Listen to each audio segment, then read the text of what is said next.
Imagina despertar en una habitación oscura, con los ojos vendados y las muñecas atadas con cadenas de metal. No recuerdas cómo llegaste allí, solo sabes que algo no está bien. De repente, una grabación comienza a sonar. Una voz fría y sin emoción te explica, con detalle escalofriante, lo que está a punto de sucederte. No es una pesadilla, no es una película de terror, es real. Y el hombre detrás de esto es David Parker Ray, conocido como el asesino de la caja de juguetes.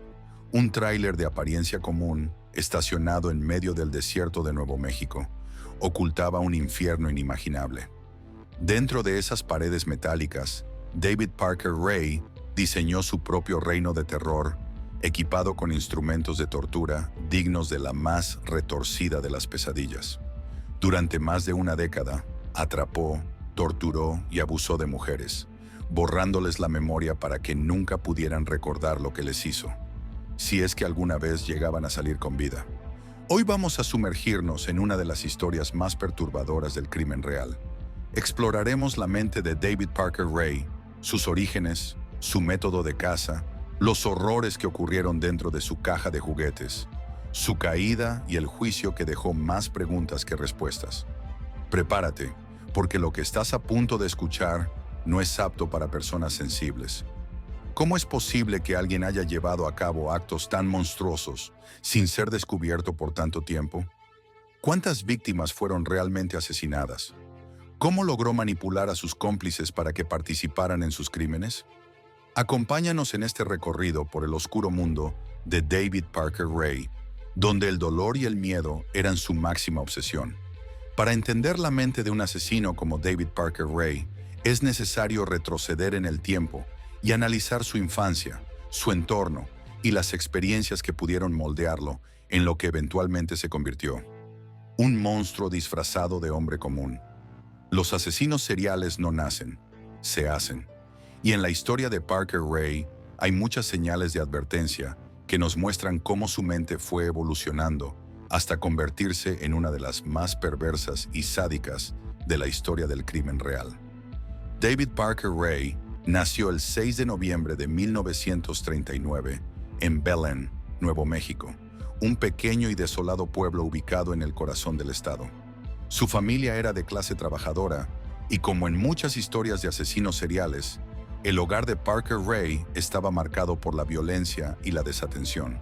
Su padre, Cecil Ray, era un hombre agresivo y alcohólico, conocido por su carácter explosivo y su incapacidad para expresar afecto de manera saludable. Desde muy pequeño, David fue testigo de constantes episodios de abuso físico y verbal. Su padre tenía la costumbre de desaparecer por largos periodos de tiempo, dejando a la familia en un estado de incertidumbre y precariedad. Sin embargo, cuando regresaba a casa, lo hacía con una sola intención: imponer su autoridad con puño de hierro. No era raro que David y su hermana menor, Peggy Ray, presenciaran escenas de violencia donde su madre o ellos mismos eran las víctimas. Pero la verdadera influencia destructiva en la vida de Parker Ray no fue su madre, ni siquiera su padre, sino su abuelo. Cuando era apenas un niño, su madre, Nettie, incapaz de criar a sus hijos sola, tomó la decisión de enviarlo a vivir con su abuelo, un hombre extremadamente estricto y disciplinario que imponía su autoridad con castigos físicos severos.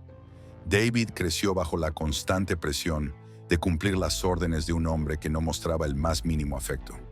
Su abuelo creía que la disciplina extrema era la única forma de criar a un niño, y como resultado, Parker Ray pasó su infancia sometido a un régimen de obediencia absoluta. En lugar de juegos o muestras de cariño, su día a día consistía en reglas rígidas y castigos implacables por el más mínimo error. En un ambiente donde el miedo era la única constante, no es difícil imaginar cómo David comenzó a desarrollar un sentido distorsionado de las relaciones humanas. Aprendió desde muy temprano que la dominación y el control eran sinónimos de poder. Una lección que llevaría consigo hasta sus últimos días.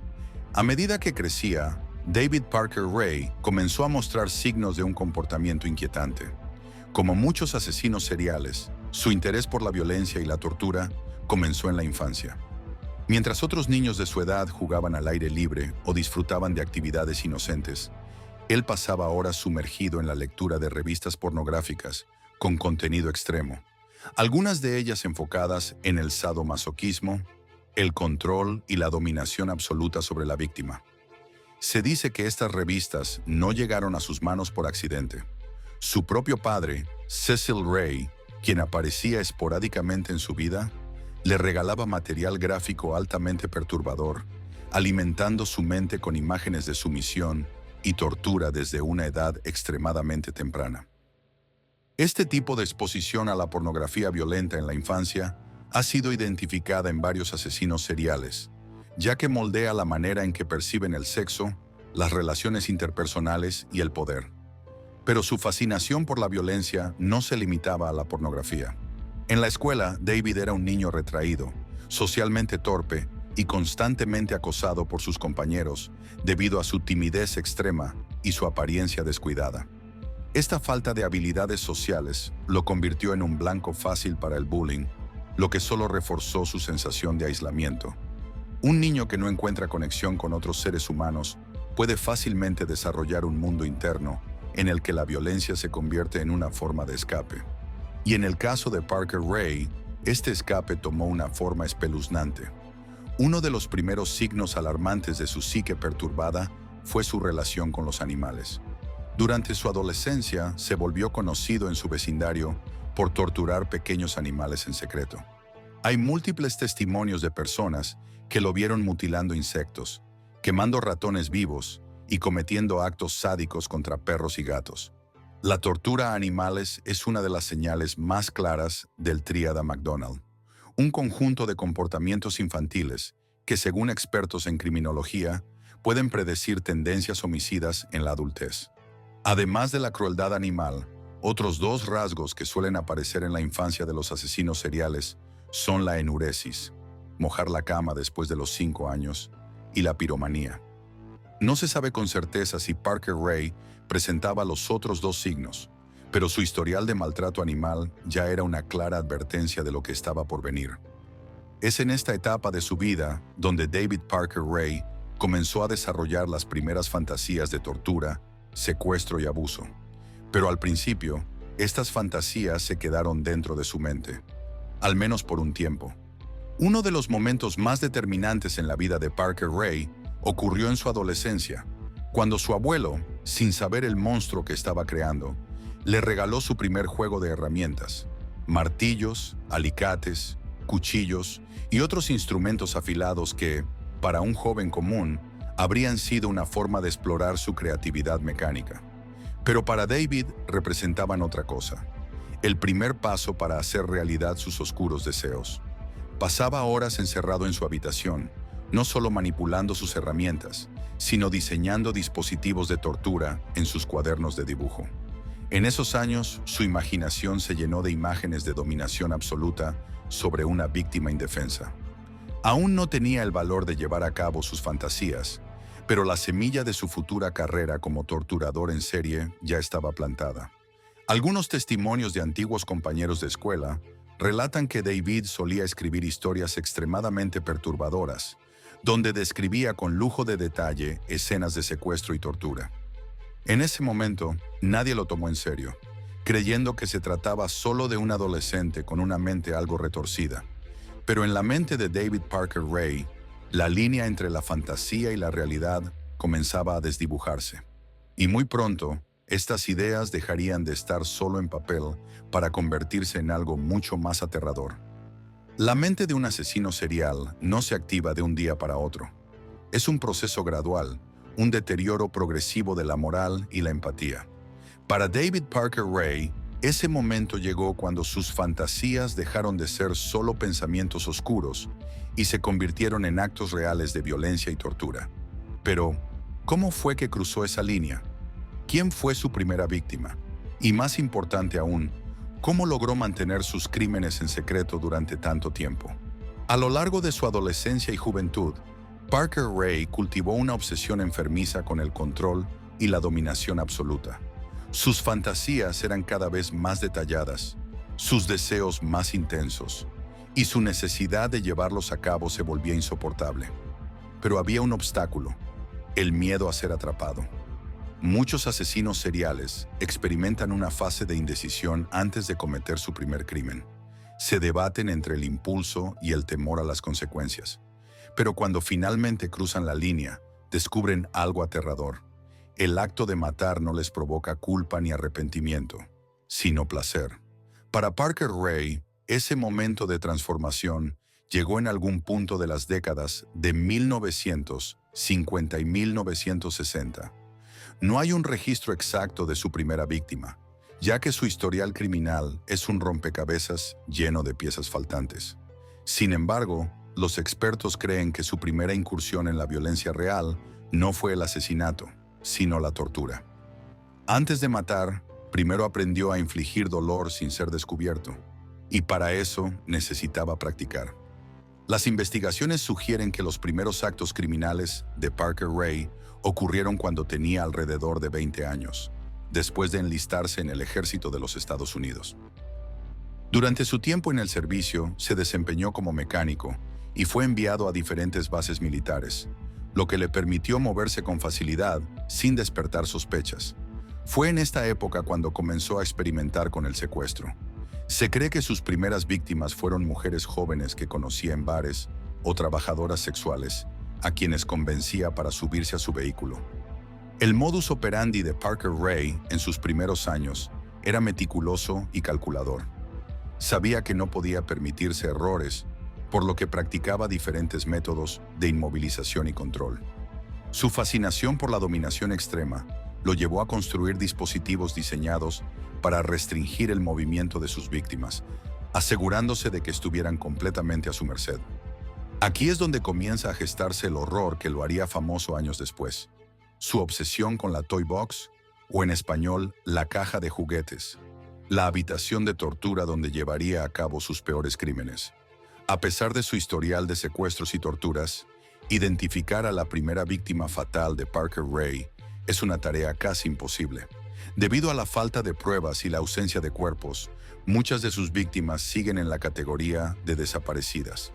Sin embargo, hay varios testimonios que sugieren que su primera víctima mortal pudo haber sido una mujer joven que desapareció en Nuevo México en la década de 1960. Se sabe que Parker Ray tenía un modus operandi específico. Drogaba a sus víctimas con sustancias como el pentotal sódico y la ketamina para dejarlas inconscientes y reducir su resistencia. Una vez bajo su control, las transportaba a un lugar apartado donde iniciaba un ritual de tortura que podía durar horas o incluso días. Para Parker Ray, el asesinato no era el objetivo principal. Su verdadero placer provenía del sufrimiento prolongado de sus víctimas. Y cuando finalmente decidía acabar con sus vidas, lo hacía con la misma precisión con la que desmontaba un motor. Una de las razones por las que David Parker Ray logró evitar la captura durante tanto tiempo fue su increíble habilidad para deshacerse de los cuerpos. A diferencia de muchos asesinos seriales impulsivos que dejan rastros evidentes, Parker Ray planificaba cada detalle.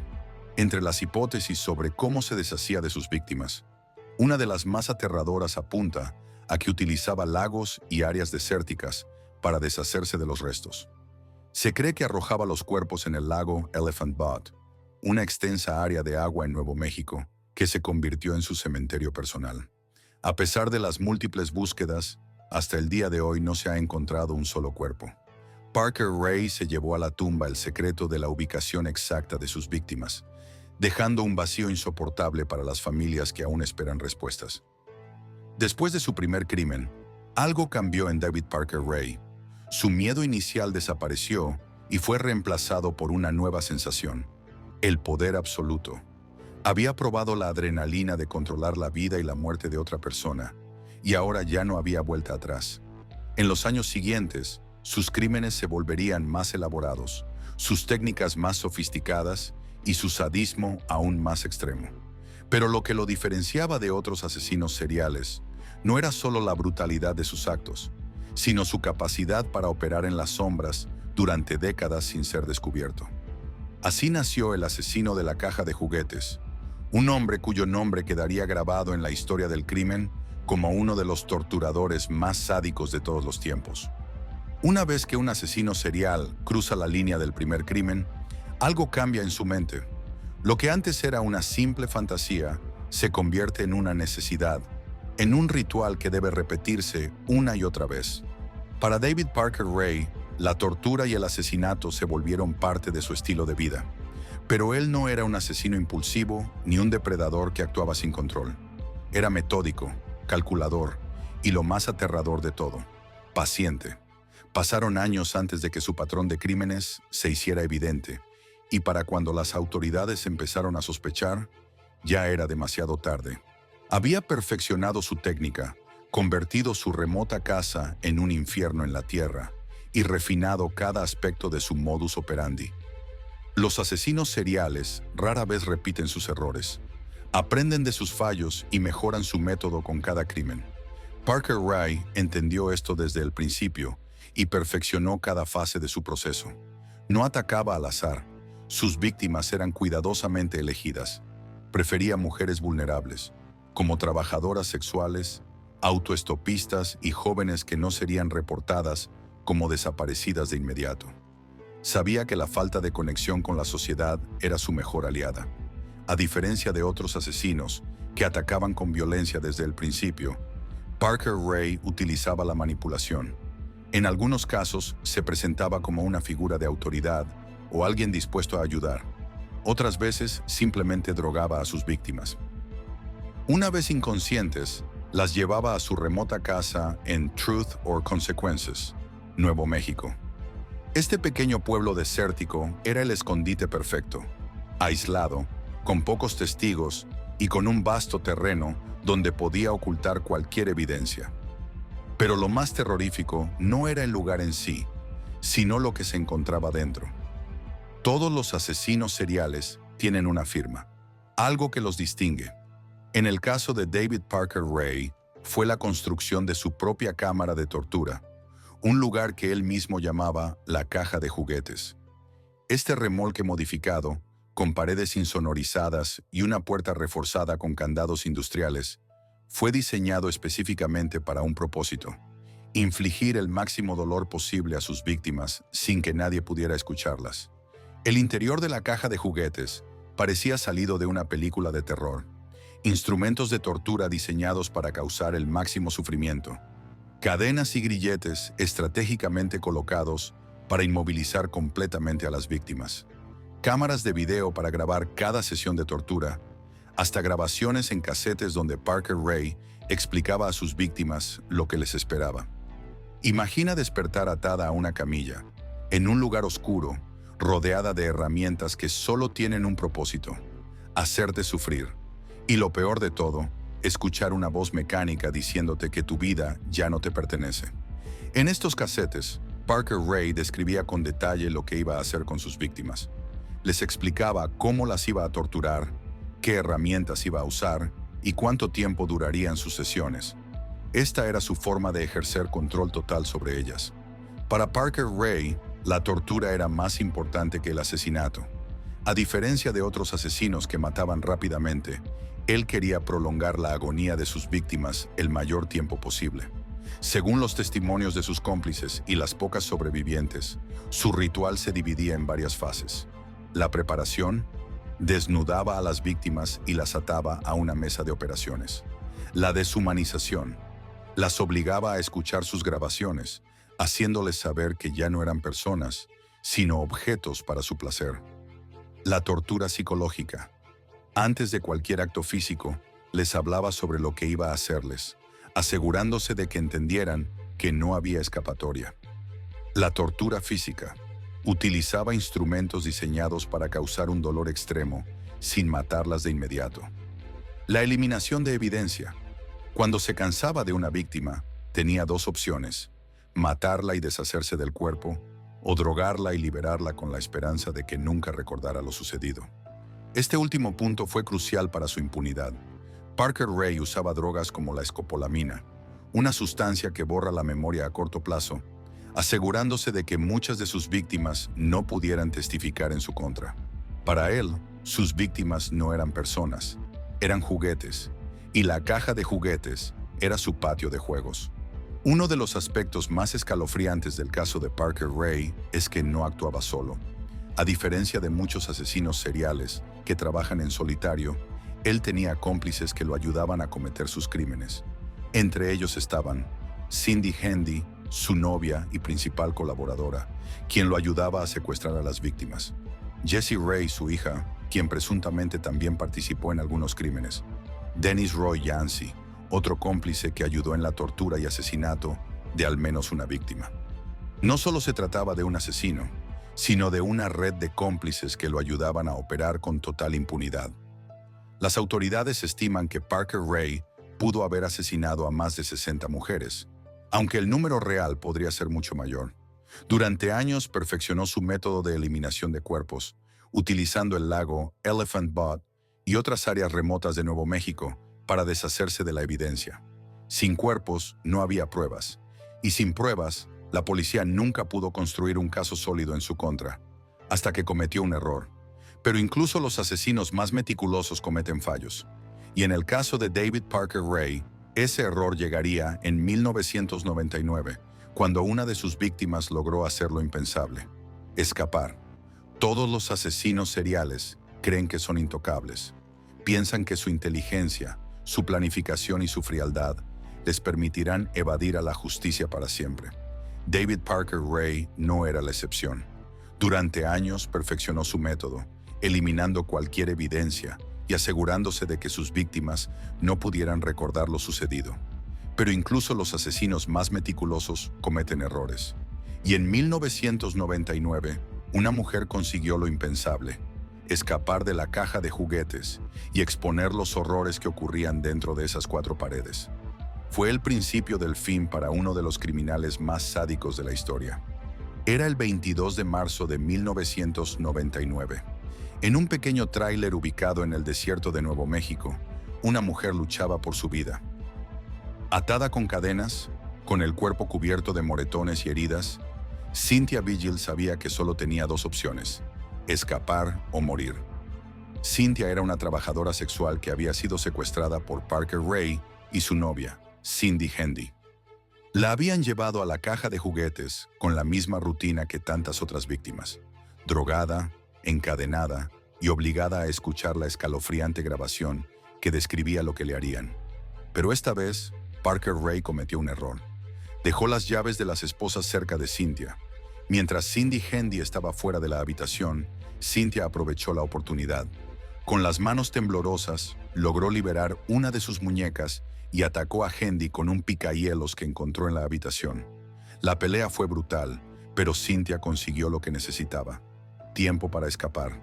Desesperada, corrió fuera del remolque, completamente desnuda y con un collar de perro atado al cuello. A pesar del dolor, siguió corriendo hasta encontrar una casa cercana. Golpeó la puerta con todas sus fuerzas, rogando por ayuda. El dueño de la casa, al verla en ese estado, llamó de inmediato a la policía. En cuestión de minutos, las autoridades llegaron y escucharon la aterradora historia de Cynthia. Había escapado del mismísimo infierno y estaba lista para derribar a su verdugo. La policía de Nuevo México nunca imaginó lo que estaba a punto de descubrir. Lo que comenzó como un caso de secuestro y agresión, pronto se convertiría en uno de los expedientes criminales más perturbadores de la historia. Horas después del escape de Cynthia, la policía irrumpió en la casa de David Parker Ray y encontró a Cindy Handy, aún aturdida por el ataque. No tardaron en arrestarla y llevarla a interrogatorio. Pero lo peor vino cuando inspeccionaron el remolque. Lo que encontraron dejó a los agentes en shock. La caja de juguetes, repleta de herramientas de tortura, cadenas y dispositivos diseñados para infligir dolor. Grabaciones en casete, donde Parker Ray detallaba sus sádicos planes para las víctimas. Cientos de fotografías y videos, mostrando los horrores que habían ocurrido dentro del tráiler. Diarios escritos por Parker Ray, con descripciones gráficas de sus crímenes, incluyendo detalles sobre mujeres que nunca fueron identificadas. Uno de los oficiales más experimentados de la escena describió la caja de juguetes como el lugar más aterrador que he visto en mi vida. El caso que estaban investigando ya no era solo un secuestro. Estaban ante un asesino en serie que había operado en las sombras durante años. Cuando un asesino cae, su círculo de cómplices es la siguiente pieza en derrumbarse. Cindy Handy sabía que, Si quería evitar la pena máxima, tenía que cooperar con las autoridades. Bajo presión, Hendy confesó todo. Describió con detalle cómo ella y Parker Ray secuestraban a las mujeres, cómo las llevaban a la Toy Box y cómo las torturaban durante días antes de decidir si las mataban o no. Según su testimonio, Parker Ray había estado asesinando mujeres durante décadas, utilizando el lago Elephant Butte y otras áreas desérticas para deshacerse de los cuerpos. El problema era que no había cadáveres. Sin cuerpos, la fiscalía tenía que construir un caso basado en las sobrevivientes y en la evidencia encontrada en la caja de juguetes. Pero no todo estaba perdido, porque no una, sino dos mujeres más estaban a punto de romper el silencio y testificar contra el monstruo que las había torturado. Cynthia Vigil no fue la única que logró escapar de Parker Ray. Cuando su caso salió a la luz, dos mujeres más se presentaron ante la policía con historias similares. Angelica Montano, otra víctima que había sido secuestrada y torturada, pero que había sido liberada después de ser drogada. Kelly Garrett, una mujer que había desaparecido en 1996 y que fue identificada en los videos de Parker Ray. No recordaba nada de su secuestro debido a las drogas que le administraron. Estos testimonios, combinados con la evidencia, fueron suficientes para iniciar el juicio contra David Parker Ray. Ahora, la pregunta era, ¿lograrían condenarlo sin pruebas físicas de asesinato? David Parker Ray no mostró arrepentimiento en ningún momento. Durante el juicio, mantuvo una actitud fría y desafiante. Negó los asesinatos y aseguró que todo lo que hacía en la caja de juguetes era parte de juegos sexuales consensuados. Sin embargo, las pruebas eran demasiado contundentes. La fiscalía presentó los videos, las grabaciones y los testimonios de las víctimas. Cada testigo narró con detalle los horrores que había vivido dentro del tráiler. Finalmente, en 2001, Parker Ray fue declarado culpable de múltiples cargos de secuestro y agresión sexual.